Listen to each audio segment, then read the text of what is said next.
We are back. I am back. The podcast is back. It's good to see you, my friend. It's good to have you back. It's been a while. I'm sure you have a lot of thoughts to get off your chest, but I'm very happy to see you, man. The team is back together. First of all, I'm just trying to remember how we do this whole thing. You know, the equipment, the buttons, the computers, it's all... Well, then we should come clean and say this is take 2, since Adam Hoge had a whole array of technical difficulties starting this podcast today. You would think it's his first podcast in a few months, right? It is, and it's like it took a whole year of being stuck at home to finally get the setup exactly how I wanted with the equipment that we needed and all this stuff. And then, like, right when we got to that point, my daughter was like, "All right, it's time to be born," and then I stopped doing this for a couple months. And now I have to remember how to work everything again. Yeah, now nothing works. It's fun. No, yeah, exactly. But it works, and we're back. Thank you to all the messages of support and whether you sent tweets or things like that. It's actually been a while. And thank you for those of you, too, that started to just get flat out angry that we weren't doing podcasts the last couple of weeks and sent some messages like that, too. Like, where the hell are you? When is this going to happen? We appreciate those, too. I feel like if those people listen to the end of the podcast, I did like the last one I did. I don't think they made it to the end of the pod. Come on, everybody. Because you did make it very clear. Coming back the 26th. Here we are. Training camp week. Yeah. Also, thank you to those who filled in for me. We had a whole bunch of... First of all, you did a nice job, so thank you to you for carrying the load and then basically finding all these people to fill in, too. You had Dion Miller, Jeff Joniak. Who am I missing? It's been so long. Mark Grody. Mark Grody was on. That's right. Mark Grody was on. I literally... Zach Pearson, our friend from the Bear Report. People were asking why Kevin Fishbane, the Fishman, wasn't on, and he was on paternity leave too. So, talking about like carrying the load times 2. Yeah. Now, I deserve a freaking medal. True, you do, but that's actually something we should bring up because people were asking why Kevin didn't just do it, and he would have. Now, in my defense, he basically scheduled his paternity leave, right? His child was born like a year ago. Yes, I believe his son's birthday is coming up. So, yeah, and my daughter decided to be born 6 weeks early, and there wasn't a whole lot of control over that. So not that we're pointing any fingers here at the Fishman, but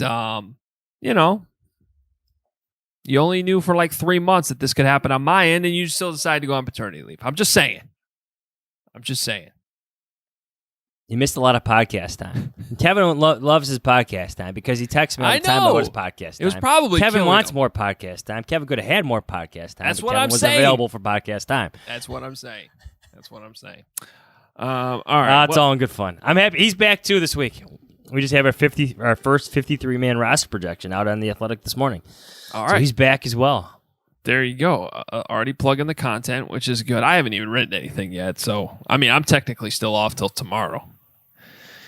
So, tomorrow will be like jumping back on the bike again and falling off as well, especially as we jump into new conditions at House Hall we've never experienced before. I'm looking forward to seeing my cubicle for the first time in a year and a half. Full of dust although I did hear that people did use our work area. Of course they did. Yes, for various things. We'll see. We'll see how clean it is. Yeah, probably not very clean, I'm guessing. Did like Larry Mayer just sit at each one of our desks? Like every day, he tried a new one? Yeah, his lunch with Larry segment. Yeah, they should have done that. Subway messily. That would have been good. All right, well, I will circle back and talk a little bit about, what I've been up to and things like that, and life. I know some people are asking about that stuff, and we will get to it. But this is a Bears podcast, and people want to hear about the Bears. I do appreciate the person, though, on Twitter today that pointed out that Eloy Jimenez and myself are back on the same day. I don't think it's a coincidence. I think, it's a good day to come back is what we learned from that. So if you're listening, if you're watching, I should say, on YouTube, I pointed this out before Adam's technical difficulties decided to sideline this podcast for 30 minutes. Mm-hmm. He is wearing an Eloy Jimenez, I can't say that word right now, baseball shirt right now from our friends at ObviousShirts.com. And he apparently is, thinks he's like Eloy in a sense here with his return to this podcast, which you were missed, but I think the White Sox missed their star a bit more. That's an interesting debate. No. As a White Sox just fan, call it an interesting debate. Yeah, no, I'm just playing. No, yes, the White Sox missed Eloy Jimenez more. I fully agree, and I am not that important. But I do think that Eloy Jimenez should be wearing a Hoge Jahns t-shirt because I am supporting his return. Today, he should show up in Kansas City with a Hoge Jahns shirt. I like the idea of sending t-shirts. Like our friends from ObviousShirts.com should send the White Sox t-shirts just to see who takes up, Hoge Jahns logo shirt. They should send them to the Bears, even better. Now that would be something. That would be something to have them walking around Hallis Hall wearing Hoge Jahns podcast shirts. Well, my goal is to still get Ryan Pace in a collaborating since 2015 t-shirt because that is in reference to our podcast, but it also works for him and his staff since that's when they came aboard. Like his word. If he was wearing that at the press conference tomorrow, I think that would be pretty smart. I'm just saying. By the way, all these available on ObviousShirts.com. So, all right, let's jump into the Bears talk. That's what you guys want to hear about. I'm going to tee myself up on something that John's asked in part one of this podcast that you'll never hear because it's already been deleted. But he basically is like, oh, I'm sure you got things to get off your chest because you haven't been doing the pod and all this. And let me just say, I am not kidding you. Not completely unplugged, but pretty much unplugged from Bear stuff 100%. Every once in a while I got on Twitter and was looking at some things, mainly just to keep up with news, and not even just Bears news, just news in general, Aaron Rodgers updates, whatever. But it was more as like just a casual person out there that uses Twitter. I didn't tweet a lot. I purposely tried not to tweet a lot. Don't think I tweeted about anything about the Bears except for the Arlington Heights news that came out. And yes, I will admit, because I listened to that podcast you did, that was the one time while I was gone that I was like, man, I wish I could do a podcast. I'm talking about like having thoughts that haven't been vented. Yeah. Like that was a podcast made for you. That was pretty much the only thing that I would feel like I would still want to vent on. Otherwise, nah. Really, I got to be honest, nothing really happened. Eddie Goldman didn't show up to minicamp.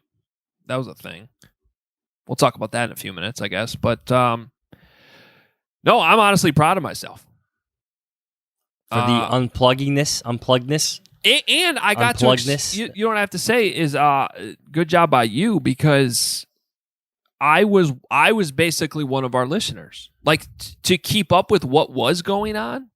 That's how the only thing I did was listen to this podcast, really. I don't think I apologize to you. I don't think I read anything you wrote. I pretty much just listened to this pod, and it was a good way to keep up with what's going on. Yeah. We had fun with it. Mark Grody was great. Deion Miller is always fantastic. Zach Pearson was fantastic. It's a lot of fun to catch up with people. Mark Grody, a lot of fun.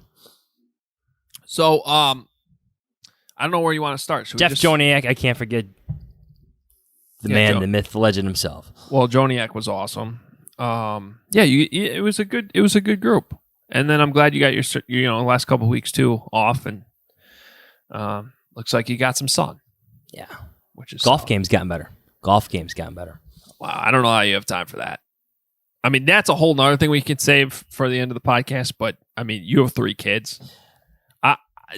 2 is a game changer. The amount of baseball games that I coached this summer is, I think it was the final total was about 75 amongst my 3 boys. So how do you have time to golf? I have no time. I actually learned that less is more. Like I improved by playing less. Like I put so much emphasis on like the rare times I got out that I actually improved as opposed to going 2 or 3 times a week, which I have done in the past. Like going less turned out to be more for my game. See, I even had to miss our annual Devil's Head golf trip that we do every year. It was this past weekend, and I just couldn't go. So,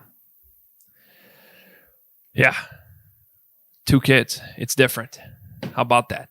We'll come back to that. All right. Well, where do you want to start with Bear stuff? It all starts tomorrow. You tell me, man. I mean, I don't know. There's what's the big controversy? Nothing. Like, you're not surprised that Anthony Miller got traded, are you? You shouldn't not be. at all. I mean, I guess it's a thing that happened, but no, we've talked about it all offseason. So when George McCaskey goes on the radio in Chicago and basically throws you under the bus a bit, you have problems. I know George McCaskey doesn't make personnel decisions, but we knew where this was going with Anthony Miller. When they make those moves in free agency, you know where this could go. George didn't drive a bus. Anthony Miller drove a bus over himself. George just didn't move it. Yeah. He just put it in park. I mean, it was more surprising that he was still on the roster this late into July than anything else. So, they get some late round draft capital for a guy that, he looked promising. He really did look promising as a rookie. But, I think it's a good lesson learned for all players who go from year 1 to year 2. I think we often talk about it on this podcast as a very important time period in a player's career because things happen so fast your rookie year. Your college season ends, you're going straight into draft prep. You get drafted, you show up at mini camp the next week, and then it's OTA's mini camp. You get a little time off, and you're right into training camp. There's very little time to actually learn how to be a pro. And so when you get to the offseason following your rookie year, and all of a sudden now you don't have draft prep, now you're just a professional player, and you need to learn how to essentially be a professional football player at the NFL level, and what that takes. Not everybody gets it. Not everybody gets it on and off the field, in the meeting rooms, in the playbook, everything it takes. There is absolutely no doubt Anthony Miller is extremely talented. Maybe a change of scenery will be good for him, but it wasn't happening here, and it was very clear that whatever happened after his rookie year, something was different, and he never was able to build on it. He strikes me as a player who will benefit from that change of scenery. I don't know if he's going to be a 1,000-yard wide receiver. I think we would have seen that by now. And you may have the occasional breakout player who comes along every now and then, but it takes the right situation, right? And he's going to a situation that is arguably the worst in the NFL in the Houston Texans. I know Deshaun Watson reported the camp and whatnot, but that is... There's so many questions going on down there, and it's obviously one of the worst situations in the NFL. So I don't know if this is going to be his breakout year. He's got free agency coming up, but I just found, and I like Mike Fury, but the consistent messaging about him having to grow up. I'm talking about Anthony Miller, having him to mature as a player. When you say that repeatedly year after year after year, not only does it become a bit nauseating to hear that, but that in itself becomes a new red flag that was created after the draft. That happened internally at Halas Hall. That red flag was raised at Halas Hall after his selection in the draft. And I think it works both ways, sometimes with the coaching staff and the player. Obviously, the coaching staff won this one. They're entrenched now, with Matt Nagy getting more time with Justin Fields. When you lose the coaching staff's faith, you got problems. In most cases, you never get it back. Ask Mr. Trubisky about that as well. Yeah, and so it'll be interesting to see kind of who takes over. I guess those snaps. The Bears have Damiere Byrd that they picked up. He's a pretty solid option. They also drafted Daz Newsome, who is going to start camp on the PUP list. So is Tariq Cohen, but.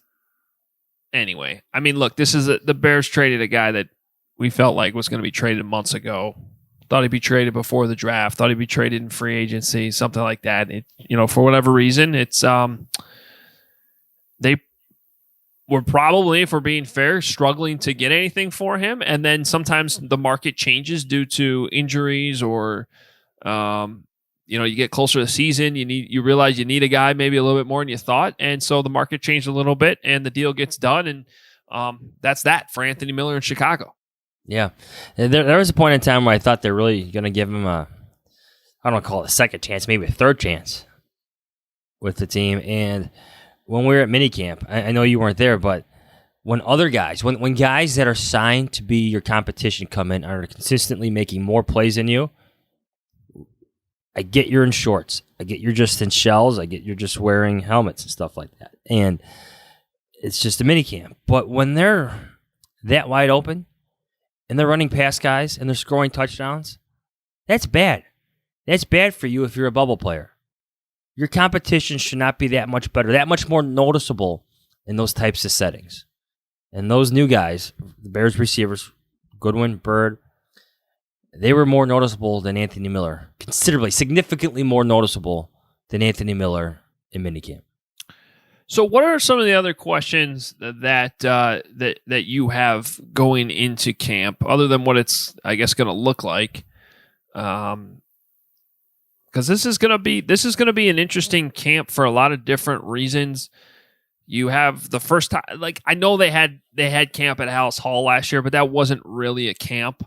It was a very abbreviated camp. It was basically just like regular practices going on. And now this is a full camp. There's going to be fans at Hallis Hall, really for the first time. Now, they've had groups in bunches at some random practices over the years, but this is the first time they're really going to have stands set up, a big group of fans out there. It's going to feel like training camp. Might not feel like Bourbon A, but it's going to feel like training camp. And, but it's also different because the players aren't actually on campus. They're not really getting away. There's a reason why teams have done that in the past. Now they're at home. You're in the building. I think there's advantages to that too, but it's going to be different. And then plus you have still this whole COVID thing and who's vaccinated and who's not, and how that's all going to play into it. And as we do our podcast today, finding out that Colts head coach Frank Reich tested positive for COVID, even though he's fully vaccinated. So this stuff's going to be wild probably over the next couple months. Yeah, I don't feel like the pandemic storyline is going away anytime soon. No. From what I understand, the Bears will have a high percentage of players vaccinated, by the way. Like they could be approaching the 85, 90% threshold, depending on, their 53, 90, whatever you want to look at in terms of numbers. I hear the participation has been or was pretty good. So I think that's positive news. And the staff, the coaching staff and the support staff, fully vaccinated. Fully vaxxed, yeah. And some players are put up in a hotel too, so they'll get the training camp vibe, maybe a little bit that way. Can we just the main storyline in all this? Yeah, the pandemic's going to come up. People will be asked about their vaccination status. Eddie Goldman's going to become a topic with Matt Nagy and Ryan Pace when we talk to them on Tuesday at Hallis Hall. But it's Justin Fields. What's the plan for Justin Fields? Let me go back to Bourbon A in 2017. Where the plan for Mitch Trubisky was now out there for everybody to see. Do you remember the practices, the first few practices, where he's behind not only Mike Glennon, but Mark Sanchez? And he's not getting many reps. Do you remember those days, Adam? You're wondering, what the heck is John Fox doing? Yeah.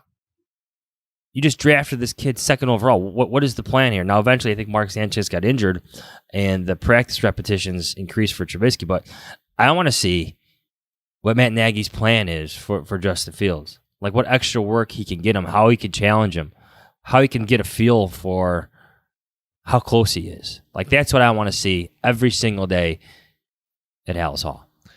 Yeah, it will be interesting because I'll never forget that training camp because, Mitch is the third string quarterback, and yet it was fairly obvious early that he was the best one. Okay. Now, in hindsight, that turned out because they didn't really have, that much talent in the room. But so let me ask you this: since you were there, since you were at OTAs and minicamp, how did Andy Dalton look compared to Justin Fields? Because I think we all think Justin Fields is going to be a good NFL quarterback, but did he look like he was obviously the best quarterback? And I don't mean most talented. I think that's probably obvious. But just in terms of performance, did he already look like he was better than Andy Dalton, or was Andy Dalton pretty good? He had good days. really good moments. And Who? Which one? Andy Dalton. Okay. Both of them did. But just in terms of Andy Dalton, he played well. And at least the context I held it to, not so much what Justin Fields is doing, because you know that they want to slow play this. You know they're doing things on and off the field that we don't see in terms of testing him, prepping him for the NFL. And they're going to slow play that. We know that. To me, I compared it to what Nick Foles showed us. And like you said, last year's a bit different. It was extremely condensed. There was no preseason. Nick Foles didn't have an offseason program. Didn't have those OTAs. Andy Dalton 100% benefited from having that offseason program. He had very good practices. Better practices than we ever saw from Nick Foles. Remember last year in those condensed practices, we wanted to see something from Nick Foles because he was sold as this player who could run the offense as it's supposed to run. We never really saw that. I don't think we ever really saw that come to fruition in that condensed training camp they had last year. I think I've already seen better from Andy Dalton to know that he's going to be better than Nick Foles was last year for the Bears. Yeah, I think that's fair. I mean, neither guy really blew us away last year. And it was, I guess, somewhat easy to blame it on the conditions and the situation. But, you know, here's the thing. Every team was operating under those conditions, and other teams had better quarterbacks. So it's not, I guess in the end, that's still why the Bears were a 500 team, snuck into the playoffs as the last seed, but really weren't all that competitive in that game. So, you know, regardless of what the conditions are, where the training camp's being held, who's getting the reps, but I agree with you that that's going to be a big thing I can't wait to see is just how things are split up. It needs to be a more competitive battle. It can't just be like guys sort of struggling and, oh, this guy's better one day and this guy's better. It needs to be it just needs to be better. It needs to be better than it was last year. You want your quarterbacks to play well in practice where they can't get hit.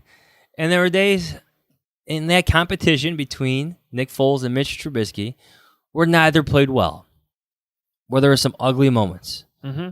And yes, like Trubisky eventually started to shine through and become the better quarterback by the end of those, by the end of that condensed training camp, whatever we call it last year. I think you'll see better moments from Andy Dalton this year. Better plays, better throws, better execution, more command. And I think it's cool. Like, you're going to like this because like Mike Glennon was already looking over his shoulder at Mr. Trubisky before Mr. Trubisky even arrived at Hallis Hall. Like, Andy Dalton is there to support Justin Fields every step of the way. Like, he's behind Justin Fields. Like, Justin Fields is looking over his shoulder at Andy Dalton for help. That's how it's operating now at Hallis Hall, which is different than what Trubisky had in 2017, where obviously Mike Glennon was this awkward placeholder who turned out to be awful at quarterback. Yeah, exactly. So that I agree with you. It's obviously the quarterback's the big story. Will continue to be the big story. I have some other ones though that I'll be trying to keep a close eye on at the same time. One of them, and I think this is one of the biggest stories that determines the success and failure of the Bears' season and the offense and whichever quarterback it is having success. But can Tevin Jenkins play left tackle at a high level right away? Because if he can, I think this offensive line can be okay, pretty good. But if he's over there struggling on the blind side early or having issues with penalties, then that's going to be a problem early. And I'm just bringing that up because it's somewhat unprecedented to have a left tackle come in right away and rely on him to play at a high level but also because, and we've been over this before I left, I see the traits and I know the backstory of why they think he could play on the left side even though he's playing on the right side before, and I think he can. But I don't want to say it's unprecedented, but this is somewhat of a rarer situation with doing this with a high draft pick and pretty much plugging him in there right away. I mean, that's what we're all expecting. So I think it was a great pick. I think he has a lot of upside, but how quickly that comes together, to me, is a huge storyline with the set up with camp these days. I think they're going to be easing into pads a little bit, so I don't know that we're really going to get a chance to dive into this until next week.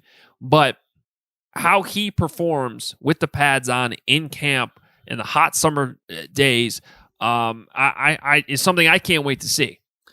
I'm of the opinion that your plan for developing Justin Fields must include a plan for protecting Justin Fields. And that's where Tevin Jenkins comes in.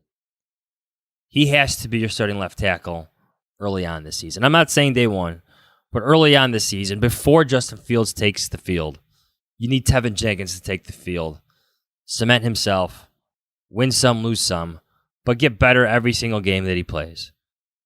You need him to be a starter for you before Justin Fields becomes a starter for you. And I get it. Like, you want to throw Justin Fields out there. He's ready, yada, yada, yada. I understand that argument. But you got to protect your franchise as well. And that's where you need a franchise left tackle. Look, if the Bears found one in the second round, wouldn't that be something? But, there's a reason I put, like, Tevin Jenkins was in my top 5 for my 10 most important Bears players, like, for a successful season. I do it every year.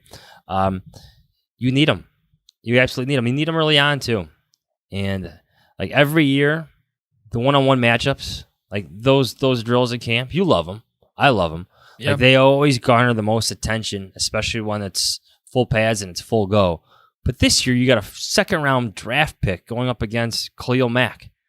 Like, a guy that could have been a first-round pick.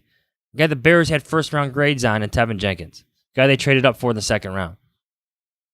Very eager to watch those battles this year in camp. This episode is brought to you by Four Sigmatic, a wellness company that is well known for its delicious mushroom coffee. Four Sigmatic's mushroom coffee is real, organic, fair trade, single origin Arabica coffee with lion's mane mushroom for productivity and chaga mushroom for immune support. I've been starting my day with Four Sigmatic's ground mushroom coffee with lion's mane instead of regular coffee, and I love how it helps me keep my focus so I can get shit done like this podcast. It's amazing, and I absolutely feel an uptick in my productivity every time I drink it. Mushroom coffee is also easy on my gut and doesn't leave me with that awful jittery feeling or midday crash. All Four Sigmatic products are organic, vegan, and gluten-free, plus every single batch is a third-party lab tested to ensure its purity and safety, so you know you're getting the highest quality coffee and mushrooms possible. Now, you're probably thinking, does this coffee taste like mushrooms? I can guarantee you it tastes just like the coffee you love. It brews dark and nutty and tastes incredible. They have over 20,000 5-star reviews, and best of all, Four Sigmatic backs their products with a 100% money-back guarantee. Love every sip or get your money back.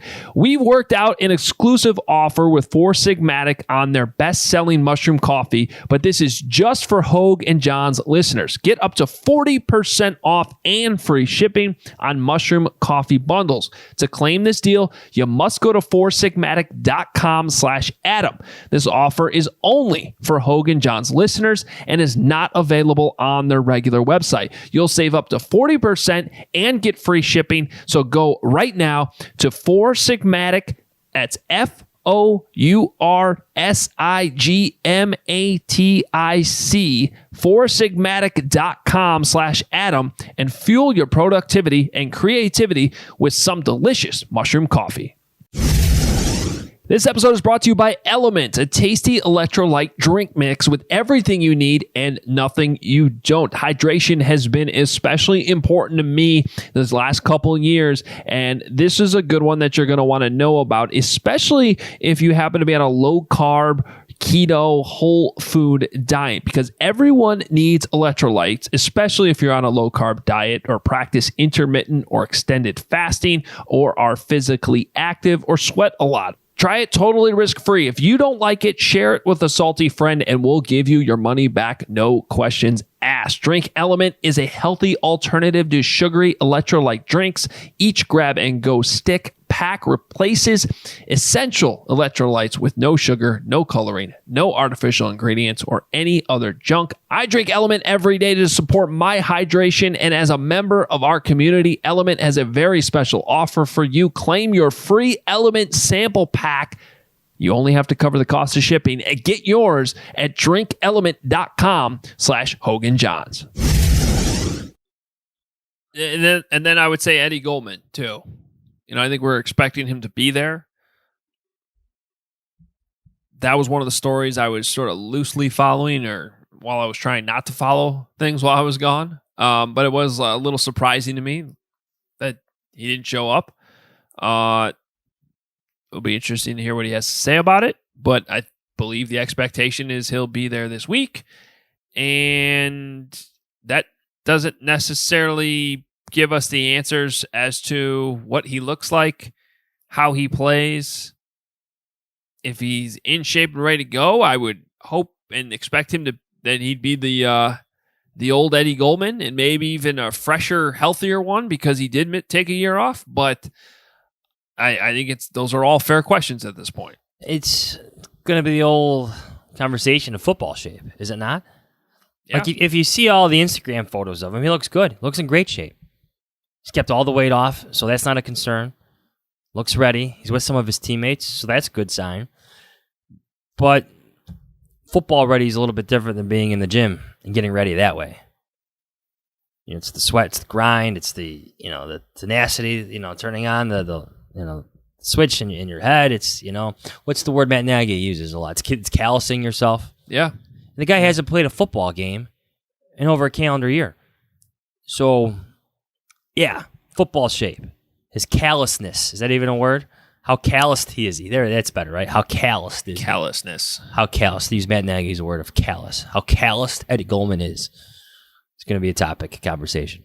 What's the position that you maybe have the most concern about? I don't necessarily mean like importance, because we can always go back to the quarterback, but just where maybe they don't have depth, or I could go first. I need to see the slot corner situation play out, because I think that's a spot where they are. Buster Screen got to the point where he was hurt and they couldn't bring him back, but I'm not sure that they filled that yet. How about the number 2 cornerback position? But at least there's hope. They signed an okay veteran in Desmond Trufant, and then I don't know. It seemed like, again, as I was trying not to pay attention, and apparently did pay attention a little bit, Kindle Vildor was lighting up. You're showing your cards now. Yeah. Yes, yeah. There's I told you I was still on Twitter a little bit. Yeah. Okay. And I did listen to this podcast. And I was singing. Okay, I was singing Kindle Vildor's praises on this podcast. He had a great mini camp. Great mini camp. Aggressive, feisty, making plays on the ball. So the defensive backs have this new thing. You're going to see it all the time. When they intercept a pass, they bring out these garbage bins they use for other drills, and they slam dunk it. So you'll see that a few times. Yeah, the energy. Sean Desai's got the defense all fired up. And that's great to see. I don't think they had that level of energy last year. They just never did.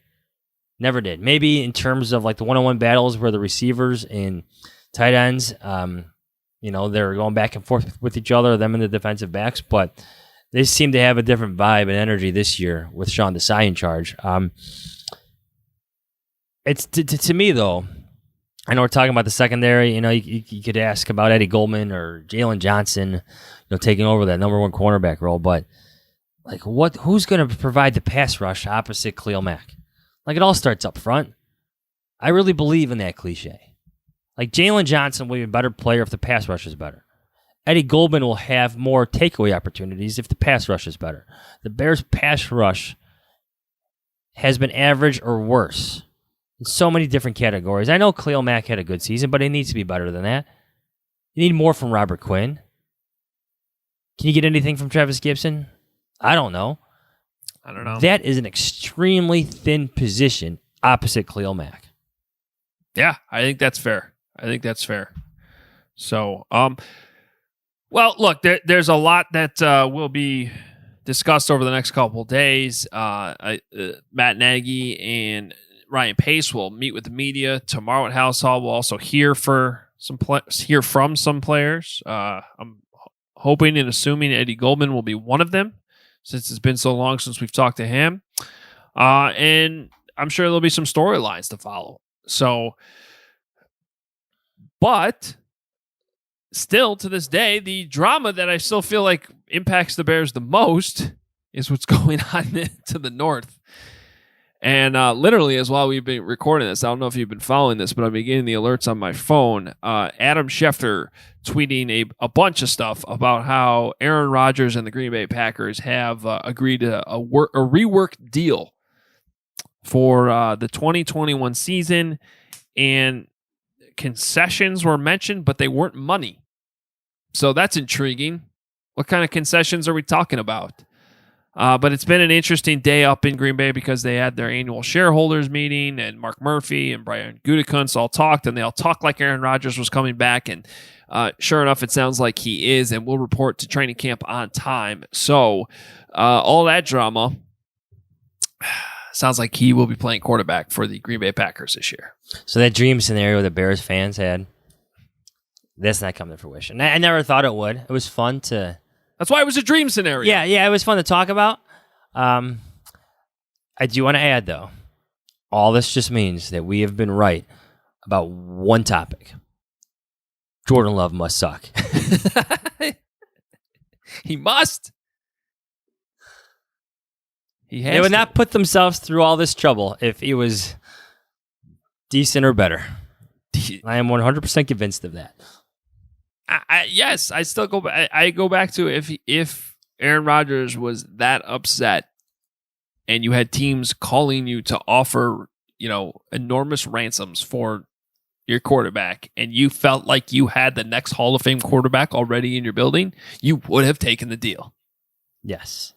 And they showed no interest in doing that, and apparently have made some concessions to bring him back. Ian Rappaport tweeting right now, the two sides are still tweaking one part of it. Rodgers has been seeking significant say over his future. So I wonder if he wants some type of opt out or he wants. Well, maybe the freedom to leave. Maybe, or they're contractually obligated to. Keep bumping his pay. Or I don't know, hear him out and what he wants. Not just contractually or you know what I mean, money-wise, but player-wise, personnel-wise. I don't know if you could put that in a contract, can you? Aaron Rodgers, the general manager.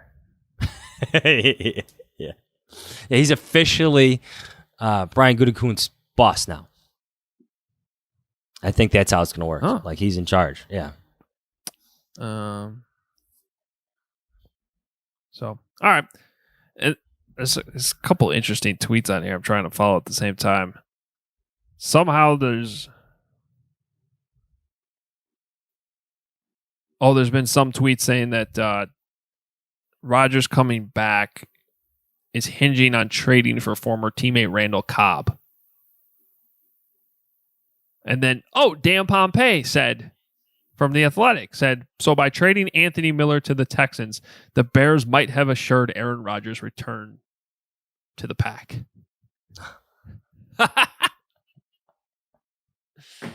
Brutal. That's brutal. It's a full circle moment for the Bears. Oh, man. And for this podcast. All right. Okay, what do you want to ask me about my time off? Oh, it's good to have you back, man. Yeah. A lot of messy diapers, I imagine. That part doesn't bother me. That's never been an issue. You lie, but okay. Sleep is a problem. That's always kind of a problem. But I don't mind waking up early and not having a lot of sleep under my belt. I am just a heavy sleeper. So, I don't wake up in the middle of the night. And when I do, I don't function right. So, that's... then you're not going to function right for the next 2 years of your life. Yeah, probably. I mean, it's not like I've been through this before. You got two now, brother. No. See, this is why it's a partnership. Teammates, as you could probably see how my tired eyes right now. No, my wife and I got a system down. She's good at getting up in the middle of the night, but would rather sleep in. So she does this stuff in the middle of the night, and I just wake up and try to get through my day on 5 hours of sleep. That's fine. Lots of coffee. Yeah, coffee. Hey, I'm just happy. I'm happy for you. Thank you. Very happy for you. I'm glad everybody's healthy, doing well. Everybody's home. That's all I can. Yeah, there was some drama there for a little bit, but Livy's been a champ.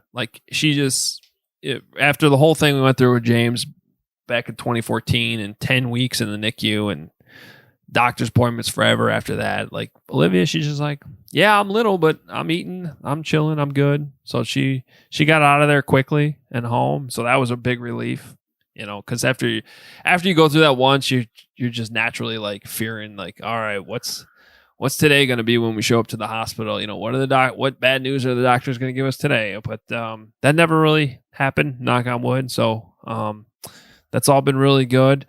And my wife's feeling a lot better. And so, we tried to enjoy as much as we could. A lot of people said, hey, what a great time to have a baby. Because, it's the middle of the summer. I think I learned that maybe that's not true. Because you want to go out and do all these things, but you can't really because you have a newborn. But the smaller they are, the more stuff they have. Yeah, I think if I go back, it's like actually January would be a good time because I hibernate during the winter anyway. So, but no, we managed to get away finally last week. Get some wake surfing in, things like that. I saw that on social media. Yeah, I love that. You made sure to share that. I mean, because it's awesome. Why would you not? You know what I did do? You know what I did do with James and his uncle one day during all this? For the first time in like a decade, we went to Great America. That is still super fun. When's the last time you went to Great America? Oh, maybe a decade Yeah, ago. I mean, I had if not more. They had like 4 new roller coasters I didn't even know were there, and it not now obviously. See, I'm not a big roller coaster guy though. See, I was. You knew this, yeah, and so it was like a relief to find out I still am, because it was awesome. Yeah. No, I got a motion sickness with too many roller coasters. Now I've been up and down the Demon. I've been, The Demon. That's like the Demon. I'm aging myself. That's like driving on the Kennedy at 2 a.m. Yeah. What's the one where you stand up? Iron Wolf? Yeah, that one's gone. Iron Wolf, that's gone. Yeah, the Batman ride. I've been up and down a Batman. The Eagle, but I'm aging myself. I'm not a big roller coaster guy. Okay. See, I am, and I was just that was like one day you had to be a kid, and that was fun. So, yeah. Otherwise, hey, and you're part of the hashtag Girl Dad now. Oh yeah, that's the best part. Yeah, I have 3 little boys and 3 little monsters. 3 monsters, yeah. Yeah, coaching 75 baseball games. Actually, I learned a lot about myself. That's a whole other podcast, Adam. I've learned a lot about myself this summer, coaching 75 plus baseball games for my 3 sons. How many did you get thrown out of? None. Okay. None. My oldest son won the Pee Wee championship, though. So that was a big thing in the Jahns house. I don't know what that means, but congratulations. It sounds good. Oh, huge deal. Huge deal. I think a lot of our listeners know what I'm talking about. Pee Wee level championship. It's the first year they have tournament style play. We won it all. Great way to end the season. Well, that's awesome. Just a really well coached team. Got that right. Damn right. Yeah. All right. Well, it's good to be back, and this is just the first of obviously many. We're right back in it. Season 7. This is kind of the official start of season 7 of Hoge Jahns, because it was started right at the start of training camp in 2015. And we are going in the 7th season of this. It's been a blast, and it will, we'll just keep getting bigger and better, and we appreciate our listeners. As we always say, tell some Bears fans, dive in now. We're back. Thank you for being patient with us while I was gone. I feel recharged, ready to go, jumping in with training camp. We'll be back later this week with another episode to kind of wrap up whatever happens over at House Hall the next couple days. Practice do start Wednesday, but really I think the first real practice will be Thursday, and we'll be there. It'll be nice to see some football again and get going. You ready? Yeah, we're back, baby. Follow us on Twitter at Adam Hoge, at Adam Jahns. Read him at The Athletic. TheAthletic.com/Hoge Jahns is where you go to subscribe. If you're not subscribed, you should be. Now get all that content. The Fishman's back too, so you can get all his good stuff. We got him on the podcast this week, right? Yes, podcast time for Kevin. Yeah, he earned it.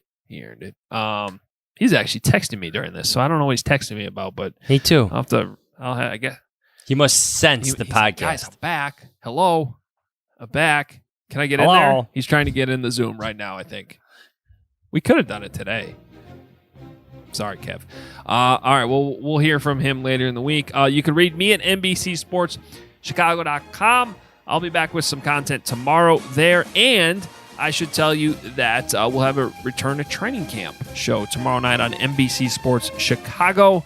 I believe it airs at 10:30. It'll be after the White Sox game. I'll tell you that. After Eloy Jimenez hits 3 dingers in Kansas City, then you can watch myself, the Catman, David Kaplan, and Siafa Lewis. We will wrap up everything for the first day at House Hall as the season gets underway. So you can catch that on NBC Sports Chicago. Appreciate that. Any final thoughts, my friend? No, it's good to have you back. Training camp is here. Get ready for all the Justin Fields podcasts coming your way, everybody. Yes. I heard they have a quarterback named Justin Fields, and he's pretty good. So, think they'll name him starting quarterback tomorrow? No, I don't. Wednesday? I'm sure somebody will ask us, though, between then. All right, well, it should be fun, and we will talk to you later in the week. See ya. You, Aaron Rodgers.